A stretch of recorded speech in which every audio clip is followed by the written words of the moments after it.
Quis, quis fazer uma coisa mais organizada, né? Não tá muito chique. Queria fazer mais bonito, mais chique.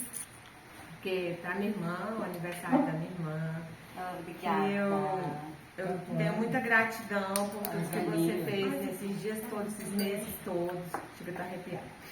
Esses meses todos que você me ajudou. Né? Foi difícil, mas eu tive muito apoio de vocês todos, né? Principalmente seu. Sempre muito preocupada e me apoiando, e me ajudando. Então, eu estou muito grata, viu? E é só uma... O importante é a gente estar junto. É só um... Você merece muito mais, muito, muito, muito. E muita saúde, que eu desejo para você muita saúde. Em nome de Jesus, e um dia abençoado.